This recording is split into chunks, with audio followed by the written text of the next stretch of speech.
በቅርብ ጊዜ ውስጥ በምድር አካባቢ ላይ የደረሰው ጉዳት አዲስ የበረዶ ዘመን በፕላኔቷ ላይ እንዲነግስም አድርጓል። አሁን ደግሞ የሰው ልጅ ለመኖር በመሬት ውስጥ መኖርም አለበት። ካሉት ጥቂት መጠለያዎች በአንዱ ውስጥ አንድ አደገኛ ነገር እያሳደዳቸው ስለሆነ ሁለት የተሸበሩ ሰዎች ኮሪደሩን ተከትለው መሮጥ ከመጀመራቸው በፊት የማንቂያ ደወል ሲጮህ እንዲሁም ጩኸትም ይሰማል። በሩ ጋር ቢደርሱ ነገር ግን በሚያሳዝን ሁኔታ ተቆልፎ ስለነበር ሁለቱም በአሳዳጃቸውም ይገደላሉ። ይህ በእንዲህ እንዳለ በሌላ መጠለያ ውስጥ የሳተላይት ዲሾችን በውጪ እያስተካከለ ሳለ ጥቂት ሰዎች ሲወጡም አስተዋለ። የታመመው ሰው ለማገገም አንድ ተጨማሪ ቀን ቢጠይቅም ነገር ግን ሜሰን በሱ ላይ ቀድሞውኑ በቂ ሀብት እንዳባከኑ ያስባልና ሰውየው ለጉዞው እየጠየቀ መሆኑን ችላ በማለት ሊተኩስበት ተዘጋጀ። ሳም በመካከላቸው ገብቶ የታመሙ ሰዎች የመሄድ ወይም የመገደል ምርጫ እንዳላቸውና ይህም መከበር እንዳለበት ለሜሰን ቢያስታውሰው ነገር ግን ሜሰን ግድ አይሰጠውምና ለህልውናቸው ሲል እንደሆነ በመናገርም ሰውየውን ገደለው። ሳም ወደ ውስጥ ሲመለስ እነዚህ ጥቂት የተረፉ ሰዎች ውስን ሀብት ባለው ጠባብ ቦታ ውስጥ ስለሚኖሩ ተራውን የጉንፋን በሽታ መፍራት እንደጀመሩ ይገለጻል። መጨረሻ ጊዜ የጉንፋን በሽታ በያዛቸው ወቅት በአንድ ሳምንት ባነሰ ጊዜ ውስጥ 20 ሰዎችን ገሎ ነበር። በዚያን ጊዜ መሪያቸው ብሪክስ አዲስ ህግም አወጣ። አንድ ሰው ከታመመ ወደ ለይቶ ማቆያም ይገባል። ካላገገሙ ደግሞ በጥይት ወይም በበረዶ ውስጥ ረጅም ጉዞ በማድረግ መካከል እንዲመርጡም ይደረጋል። በዚህ መጠለያ ውስጥ ያሉ ሰዎች እርስ በእርሳቸው ለመንከባከብና ዘሮችን ማብቀላቸውን ለመቀጠልም ጠንክረው እየሰሩ ሲሆን ነገር ግን በየዓመቱ ምግብ እየቀነሰ ስለሚሄድ በመጀመሪያ እንደነበሩት በመቶዎች የሚቆጠሩ አይደሉም። ሞቅ ያለ የአየር ሁኔታ ስላለው ገነት የሚወሩ ወሬዎችም አሉ። ነገር ግን ሳም ይህንንም አያምናቸውም። ሳም ሜሰን ህግ እየጣሰ መሆኑን ለመንገር ወደ ብሪክስ ሲሄድ ብሪክስ በሰማው ነገር ደስ ባይሰኝም በመጀመሪያ ሊከታተለው የሚገባ የበለጠ አስቸኳይ ነገር አለ። ወደ መገናኛ ክፍል ገብተው ኩፐር ከኮሎኒ 5 የደረሱልኝ መልእክት እንደደረሳቸው ቢነግራቸውም ሆኖም ግን ለማንኛውም መልእክት ምላሽ እየሰጡም አይደሉም። ብሪክስ በግማሽ ሰዓት ውስጥ ለአስቸኳይ ስብሰባ ሲጠራ ሳም ደግሞ የእንስሳቱ ኃላፊ የሆነውን ቪክተርን ለማየትም ይሄዳል። እንዳለመታደል ሆኖ እሱም መጥፎ ዜና አለው። የመጨረሻዎቹ ጥንቸሎች ሞተው ነው የተወለዱትና ከቀሩት 12ቱ ውስጥ ሌሎች ጥንቸሎች አብረዋት ሊተኙ የማይፈልጓት አንዲት ሴት ጥንቸል ብቻ ነው ያለችው። ይህ በእንዲህ እንዳለ ብሪክስ ባደረገው ነገር ሊገስጸው ወደ ሜሰን ሲሄድ ነገር ግን ሜሰን አሁንም ተጓዦች ተመልሰው መጥተው ምግባቸውን እንደሚወስዱ በመናገርም ውሳኔውን ይከላከላል። በኋላም ሳም ስለ ስራው እያወሩ ለጥንቸሎቹ የሚሆን እንክብሎችን የምትሰጠውን የሴት ጓደኛውን ካይል ለማየት ሄዶ የአየር ሁኔታ ማስተካከያ ቴክኖሎጂ እንዳለና በበረዶ ስር የሆነ ቦታ ተቀብሮ እንደሚገኝ ስለምታስብ ስለዚህ ተስፋ ላለመቁረጥም በራዳራቸው መፈለጓንም ትቀጥላለች። ከጥቂት ደቂቃዎች በኋላ የተረፉት ሰዎችም ለስብሰባ ተገናኝተው ዴክስተር ሚስቱ እንዳታስል ያስታውሳትና ሳም ሲያልፍ ደና ለመሆናቸውን አስተውሎ ወደ ክፍላቸው እንዲሄዱ ሲነግራቸው ነገር ግን ዴክስተር ደና ነን ብሎ ዋሸ። በዚያ ጊዜ ብሪክስ ገብቶ ስለ ኮሎኒ 5 ሁኔታ ለሁሉም አሳውቆ እነሱን ለማየት ቡድን እንደሚመራ ማወጀ።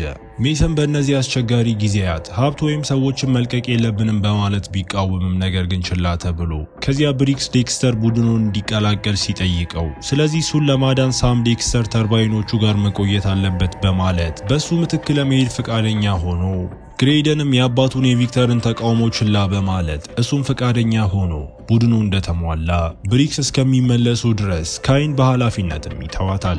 ድንገት የዴክስተር ሚስት ስታስነጥስ ሰዎቹ ከነሱ ራቅ እያሉ ፊታቸውንም ሸፍነው ባልና ሚስቱ ወዲያውኑ ለይተው ማቆያ ውስጥ ሲገቡ ሜሰን እንደገና ቅሬታውን እያሰማ በምርመራ ሊፈትኗቸው እንደሚገባና ካይ ጠንካራ መሪ መሆን እንደማትችልም ይናገራል። ብሪክስ ገስጾት ስለ ታማሚዎቹ ባልና ሚስት ማንኛውንም ነገር ለመወሰን እሱ እስኪመለስ ድረስ እንዲጠብቅም ነግሮት በበረዶው ማዕበል ውስጥ አንድ ልጅ እናቱ መሬት ላይ ሞታ ሲያገኛት እስኪደነግጥ ድረስ ነፋሱን ተቋቁሞ መጓዙንም ይቀጥላል። በዚያ ጊዜ ሳም ነቅቶ ይህም ስለ እናቱ ሞት የታየው ቅዠት መሆኑን ተገልጾ አያጽናንታው የእሱ ጥፋት እንዳልነበረ ታስታውሰዋለች። በሚቀጥለው ቀን ቡድኑ ለተልእኮ ሲወጣ ይህም ማለት ቅዝቃዜውን በረዶውንና ንፋሱን እየታገዙ ብዙ መጓዝ አለባቸው ማለት ነው። የተተወቹ ከተማን ካቋረጡ በኋላ አንድ አሮጌ የአየር ሁኔታ ማስተካከያ ማሽን አግኝተው ነገር ግን እንዳለመታደል ሆኖ ማሽኑም አይሰራም። ከጥቂት ጊዜ በኋላ ወደ አንዲት ድልድይ ደርሰው በዓመታት ውስጥ በደረሰበት ጉዳት ምክንያት ከሚመስለው በላይ ከባድ ቢሆንም በተቻላቸው መጠንም በጥንቃቄ ይሻገራሉ። ክፍተቶቹን እየዞሩ ሄደው ብሪክስ ከእግሩ ስር የድልድዩ ክፍል ሲሰበር ከመውደቅ ለጥቂት ተርፎ ሁሉም አምልጠው በድልድዩ መጨረሻ ላይ በእጁ ሽጉጥ የያዘ የሞተ ሰው ካጠገቡ ያለበትን መኪናም ያገኛሉ። ጠጋ ብለው ሲመለከቱ በመኪናው ውስጥ የሞተ ቤተሰብም አይተው ሰውየው ራሱን ከመግደሉ በፊት ሁሉንም እንደገደላቸውም ተረዱ። በበረዶ ላይ ብዙ ከተጓዙ በኋላ ሶስቱ የተከሰከሰ ሄሊኮፕተርም አግኝተው ሌሊቱን እንደ መጠለያ ለመጠቀምም ወደ ውስጥ ይገባሉ። ግሬደን በጣም ወጣት ስለሆነ ሄሊኮፕተር ወይም አውሮፕላን በአየር ላይ አይቶ አያውቅምና በሀሳቡ ይደነቃል። ብሪክስ ለአዲስ መረጃ ወደ መጠለያቸው ሲደውል ኩፐር ዴክስተርና ሚስቱ እየባሰባቸው እንደሆነም ነገረው። ሜሰን እነሱን ለመመርመር መጠየቁን ሲቀጥል፣ ስለዚህ ብሪክስ ሜሰን ድንበር ካለፈ ኩፐር በሜሰን ላይ ኃይል እንዲጠቀም ፍቃድ ሰጥቶት፣ በኋላም ግሬደን የብልግና መጽሔት አግኝቶ ሌሎቹ ምን ያህል እንደወደደውም እያነሱ ይቀልዱበታል። ብሪክስ ደግሞ ይህ ሳምን ያገኘበት ቦታ አቅራቢያ መሆኑን ሲጠቁም ሳምም ታሪኩን ለግሬሰንም አካፈለው። ልጅ እያለ ቤተሰቡና ሌሎች የተረፉ ሰዎች በማዕድን ማውጫ ውስጥ ተደብቀውም ነበር። ስንቅ ካለቀባቸውና ውሾችንና ፈረሶችን ከበሉ በኋላ አባቱና ሌሎች ወንዶች እርዳታ ለማግኘት ወደ ከተማው ሄዱ። ነገር ግን እነሱ አልተመለሱም። በመጠለያ ውስጥ ያሉ ሰዎችን መሞት ስለጀመሩ፣ ስለዚህ ሳም እናቱንና እህቱን ወደ ተሻለ ቦታ ለመውሰድ ሞከረ። እንዳለመታደል ሆኖ በበረዶ ማዕበል ተመተው የተለያዩ ሲሆን፣ ስለዚህ ሳም ዳግመኛም አላያቸውም። ብሪክስ ባያገኘው ኖሮ እሱም ይሞት ነበር። በሚቀጥለው ቀን በመጨረሻ ኮሎኒ 5 ደርሰው ከዋናው መግቢያ ውጪ ደም በማግኘታቸውም ደንግጠው ወደ ውስጥ ሲገቡ ደግሞ የጭስ ሽታም እያሸተቱ ሶስቱ ወደ ታች ደረጃውን ሲወርዱ፣ ይህም ከመጀመሪያው ጀምሮ የታየው ኮሪደር መሆኑ እየተገለጠ የበለጠ ደም ያገኛሉ። ይህ ኮሎኒ 50 ሰዎች ሊኖሩበት ይገባ ነበር። ስለዚህ ማንም ሰው እነሱን አለመቀበሉ አሳሳቢ ነው። ብሪክስ ለማንኛውም ለግሬደን ሽጉጥ ሰጥቶት ከዚያም ሶስቱ የትኛውንም ኮሪደር ቢይዙት መሬት ላይ ደምና የፈራረሱ ክፍሎችን እያገኙ መመልከታቸውን ይቀጥላሉ። ሁሉም ሰው ሞቷል ብለው ለመቀበል ሲዘጋጁ ድንገት ከተቆለፈ ክፍል የሚመጣ ድምጽ ሰምተው ሳም ቁልፉን ከፍቶ ሲከፍቱት መሬት ላይ አንድ ሰውም ያገኛሉ። ቀስ ብለው ቢቀርቡትም ነገር ግን ሌላንድ ድንገት እየጮኸ ምህረት ለመኗቸው። ሶስቱ ጠላቱ እንዳልሆኑ ቃል ገብተውለት ሌላንድ ጥቂት ምግብና ውሃ ከመቀበሉ በፊት በሩን እንደገና እንዲዘጉትም ጠይቋቸው እዚህ ውስጥ ለብዙ ቀናት ታስሮ ቆይቷልና ሌላ ሰው በህይወት መኖሩን እርግጠኛም አይደለም። በተጨማሪ ከጥቂት ቀናት በፊት ኮሎኒያቸው አንቴናቸውን እንደጠገኑና አሁን ለሶስቱ የሚያሳያቸውን መልእክት እንደደረሳቸውም ያብራራል። ስክሪኑ ላይ በረዶ በሌለበት አካባቢ አንድ ሰው የሱ ቡድን በአየር ሁኔታ ማሽን እየጠገኑና የረጋውን በረዶ በተሳካ ሁኔታ እንዳቀለጡት፣ ስለዚህ አሁን ለመሬት እንዳላቸውም ያብራራል። አሁን የሚያስፈልጋቸው ብቸኛው ነገርም ዘር ነው። በሚያሳዝን ሁኔታ ግን ስርጭቱ ተቋርጦ የቦታውን ግማሽ ብቻ መስማት ችለዋል።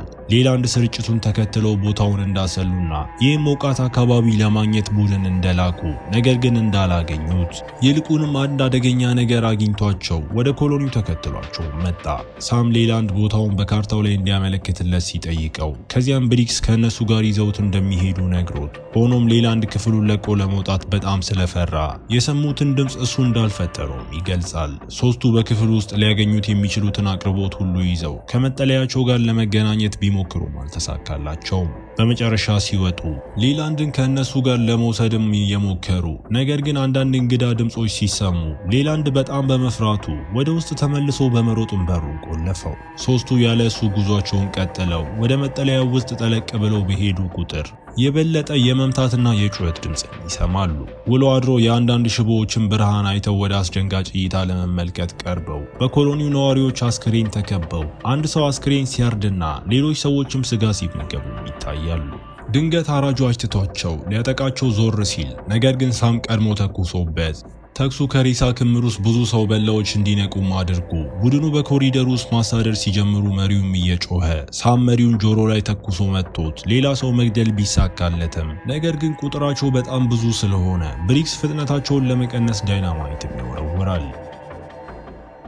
ግሬደን በአጋጣሚ ከቡድኑ ሲለይ ነገር ግን ወዲያውኑ በሚያጠቁት ሰው በላዎች ከመከበቡ በፊት ወደ ኋላ ለማፈግፈግ ለጥቂት ተሳክቶለት ብሪክስና ሳም በመጨረሻ ደርሰው አጥቂዎቹን አንድ በአንድ እስኪገሉ ድረስም ተዋጉ። በሚያሳዝን ሁኔታ ግሬደንን ሲያዩትም ዘግይተዋልና እሱም ሞቶም ነበር። አሁን ለማዘን ጊዜ የለም። ብሪክስና ሳምም መሮጣቸውን መቀጠል አለባቸው። ደረጃውን ከወጡ በኋላ ሳም ሌላ ሰው በላ ላይ ሲተኩስ ጥይት አልቆበት ከዚያም ብሪክስ ሰው በላዎቹ እንዳይከተሏቸው ደረጃውንም ሰብሮት እንዳለመታደል ሆኖ አንድ ሰው በላ ቀድሞንም እዚያም አለ። ስለዚህ ብሪክስ ገጥሞት ከብዙ ትግል በኋላም ተኩሶን ጣለው። የቀሩት ሰው በላዎች ብዙም ሳይቆይ ደርሰው ብሪክስ ያደረገውንም ተመልክተው ስለዚህ መሪው በቁጣ ሲጮህበት ሁለቱ ወደ ውጪ እንደወጡ ብሪክስ ይህንን ግንብ ለማጥፋትና ኮሎኒውን ለመዝጋትም በመግቢያው ላይም ዳይናማይት ይወረውራል። ለተወሰነ ጊዜ በበረዶ ስር ሲራመዱ ሄሊኮፕተሩን እንደገናም ሲያገኙ የሙቀት መጠኑ በጣም በፍጥነት እየቀነሰ ስለሆነ ብሪክስ ሌሊቱን እዚያ ለማሳለፍ ወስኖ ስለ ሰው በላዎቹ መወያየት ሲጀምሩ ብሪክስ ሰዎች ለመዳን አስከፊ ነገሮችን እንደሚያደርጉ እየተናገረ ከዚያም በሰራዊቱ ውስጥ ስለነበረው ጊዜ ታሪክም ያካፈላቸው። በእርዳታው ወቅት 20,000 ሰዎች በስታዲየም ውስጥ ታጥረው ነበር። ወታደሮቹ ምግብ አከፋፈሉና ዶክተሮች የታመሙትንም አከሙ። ነገር ግን ምግቡ ሲያልቅ ሽጉጥ ያላቸው ሰዎች ሽጉጥ ከሌላቸው ሰዎች እቃዎችን መውሰድ ጀምረው ብዙም ሳይቆይ የሚወሰድ ነገር ሲጠፋ ስለዚህ የበላይ ኃላፊዎች ማን መኖርና ማን መሞት እንዳለበትም መወሰን ጀመሩ።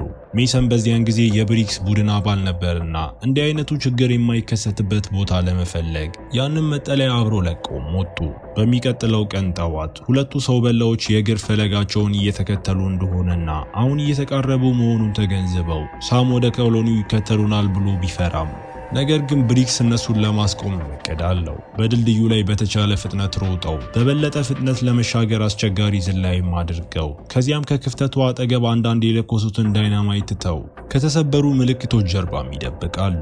በሚያሳዝን ሁኔታ ንፋሱ ክርታሱን ሲያጠፋው ሳም እንደገና ለመለኮስ ፍቃደኛ ሲሆን ብሪክስ ገፍቶ ጥሎት ራሱን ሄዶ ነፋሱ ክብሪቱን ለመጠቀም በጣም አስቸጋሪ ቢያደርገው ነገር ግን ጥቂት ሰው በላዎች ለመዝለል ሲሞክሩና በክፍተቱ ውስጥ ሲወድቁ ብሪክስ መሞከሩን ቀጠለ። ብሪክስ በመጨረሻ ክርታሱን ሲለኩስ ሰው በላዎቹ እንዲቀርቡ ሆን ብሎ እየተዋጋቸው ድንገት ዳይናማይቱ በእጁ ላይ ሲፈነዳ ፍንዳታው ብሪክስን ገሎት የድልድዩ መሃልም አፈረሰው። ስለዚህ አሁን ዳግመኛ ሊሻገሩትም አይችሉም። ሳም መሪውን ጨምሮ ጥቂት ሰው በላዎች መትረፋቸውንና ከሌላኛው ወገን ሆኖ በትኩረት ሲመለከቱትም አይቶ ስለዚህ እንደገና መሮጥም ጀመሩ። ይህ በእንዲህ እንዳለ በመጠለያ ውስጥ ሜሰን ዴክስተርን እና ሚስቱን ምህረት እንዲያደርግላቸው የሚያቀርቡትን ልመና ችላ በማለት ወደ ውጪ ማውጥቷቸው ሜሰን ሚስቱን ሲተኩስባት ነገር ግን ዴክስተርንም ከመምታቱ በፊት ካይወታ ካላቆመ እንደምትተኩስበትም ትዝታለች። ኮሎኒው እንዴት መመራት እንዳለበት ክርክር ሲነሳ ነገር ግን በዚያ ጊዜ ሳም ለእርዳታ ሲጮህ ይሰማሉ። ዴክስተር ትኩረት መከፋፈሉን ተጠቅሞ ሲሸሽ ካይ በቅዝቃዜው ምክንያት ራሱን የሳተውን ሳምን ለማየትም ሮጣ ሜሰን የሚቀርብና ካይን መጥቶ ጥሏት ከጥቂት ሰዓታት በኋላ ሳም በመጠለያ ውስጥ ነክቶ ለቪክተር ስለ ልጁ መጥፎ ዜና መስጠትም አለበት። ድንገት ሜሰን ገብቶ ሳምን አልጋው ላይ በካቴና አስሮት የህልውና ሰበብን በመጠቀም የትዕዛዝ ለውጥ መኖሩንም ይናገራል። አሁን የምግብ መጠንን በግማሽ ይቀንሳል። የማንኛውንም በሽታ ምልክት የሚያሳይ ወዲያውኑ ምርመራ ይደረግበታልና ለመስራት እምቢተኛ የሆነ ሰው ምግብም አይበላም። ሳምም የሆነውን ሁሉ ለሜሰን ነግሮት በቪዲዮ ላይ ያየውን ሞቃት ቦታ በመጥቀስ ሰው በላዎቹ ሳያገኟቸው መሄድ እንዳለባቸው አጥብቆ ቢናገር ሆኖም ሜሰን አያምነውምና ሁሉንም ሰው ይዞ ክፍሉን ለቆ ወጣ። ከመውጣታቸው በፊት አንድ ትንሽ ልጅ የካቴና ቁልፎችን እንደሰረቀ ገልጾ በሚስጥር ለሳም ሰጥቶትም በውጪ ሜሰንና ቪክተር ሊመጡ የሚችሉ ወራሪዎችን ቢጠባበቁም ነገር ግን ምንም አያዩም። ቪክተር ሳም የሚዋሽ አይነት ሰው እንዳልሆነና ለማንኛውም ጥቃት ዝግጁ መሆን እንዳለባቸውም ጠቁሞ ይልቁንም የደህንነት ካሜራዎችን ለመጠቀም ወስነው ነገር ግን ሌላ የኮሎኒው ነዋሪ ሳም ማምለጡን ሲነግሯቸው ይቋረጣሉ። ወደ ሳም ስንመለስ ካይን ፍለጋ ሄዶ በሌላ ክፍል ውስጥ ታስራማ አግኝቷት በፍጥነት ከፈታት በኋላ የመልእክቱን ቦታ ለመፈለግ የሷን ኮምፒውተርም ተጠቀመ። መጀመሪያ ላይ ምንም አያይም። ነገር ግን ዙሪያውን ከተመለከተ በኋላ ራዳሩ በመጨረሻ ሞቃት አካባቢን አግኝቶ የበረዶ መቅለጥ መኖሩን ያረጋግጣል። ባልና ሚስቱ በከረጢታቸው ሊሸከሙት የሚችሉትን ያህል ዘር ይዘው ለሌሎች ለመንገር ሲሮጡ ነገር ግን ማን ኃላፊ እንደሆኑ በሚያስታውሱት በሜሰንና በሰዎቹ ይቆማሉ።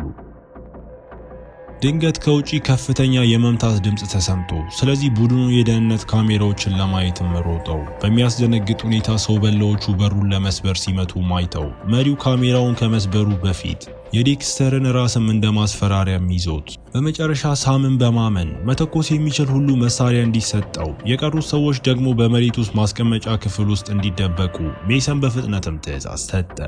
ኩፐር ሁሉንም ነዋሪዎች ወደ ማስቀመጫ ክፍሉ እየመራ በሩን ሲጠብቅ የታጠቀው ቡድን በሩ እስኪሰበር ድረስ በኮሪደሩ ውስጥም ይጠብቃል። ለአፍታ መብራት ጠፍቶ ሲመለስ በሩ የተከፈተ ሲሆን ነገር ግን ማንም አይገባም። አሁን ድምጾቹ በመጠለያ ውስጥ እየተሰሙ ድንገት አንድ ሰው በላ ከኩፐር ፊት ለፊት ካለው የአየር ማናፈሻ ውስጥ ወጥቶ ራሱን ለመከላከል ሲሞክር ነገር ግን ሰው በላው መጥቶ ጥሎትም ወደ ማስቀመጫው ክፍሉም ሮጦ ነገር ግን ነዋሪዎቹ በሩን በፊቱ ላይ ዘግተውበት በሌላ ኮሪደር ውስጥ አንድ የጠፋች ልጃገረድ መጠለያ እየፈለገች ሳለ አንድ ሰው በላ አግኝቶ ገድሏት ጠላቶቻቸውም ስላገኟቸው የታጠቀው ቡድን ሰው በላዎቹ በአየር መናፈሻ ውስጥ መሆናቸውን የተረዱትም ዘግይተው ነው።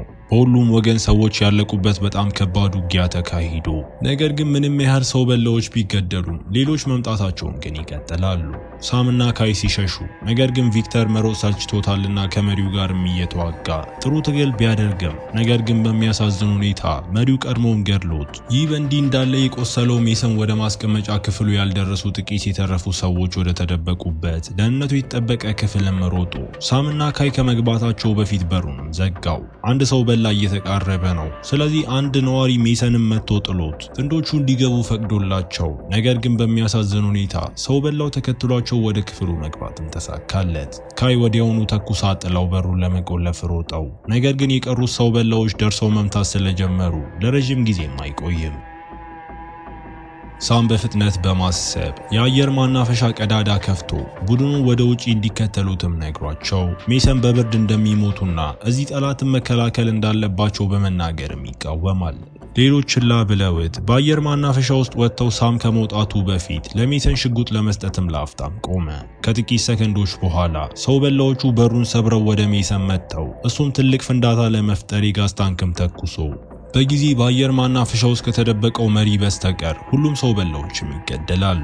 ብዙም ሳይቆይ መሪው ሳም ጋር ደርሶ በአየር ማናፈሻ ውስጥ መዋጋትም ጀምረው ይህም በትግላቸው ምክንያት ተሰብሮ ወደ እንስሳት ክፍል ውስጥም ወደቁ።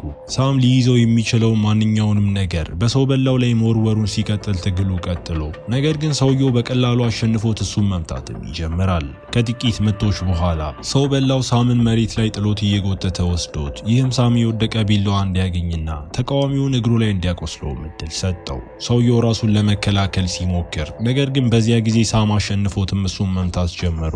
ጭንቅላቱን በአፉ በኩል ከመቁረጡ በፊት ፊቱን በቁጣም አበላሸው። ከዚያም ለመውጣት ሲሞክር ነገር ግን ኮሪደሩ በእሳት ተያይዞ አገኘው። በውጪ ካይና የቀሩት ተራፊዎች ከአየር ማናፈሻው ወጥተው ቤታቸው ሲቃጠልም ይመለከታሉ። በዚያን ጊዜ ሳም ከአየር ማናፈሻው ወጥቶ በመልእክቱ ላይ ያለው ሞቃት ቦታ መፈለግ እንዳለባቸውም ነገራቸው። ቡድኑ በቅርቡ አዲስ ቤት እንደሚያገኙ ተስፋ በማድረግ በበረዶ ላይ መጓዝ ሲጀምሩም እያሳየን ፊልሙ እዚህ ጋር ይጠናቀቃል። እስከ መጨረሻው አብራችሁኝ ስለነበራችሁ አመሰግናለሁ። በቀጣይ ቪዲዮ እስክንገናኝ መልካም ጊዜ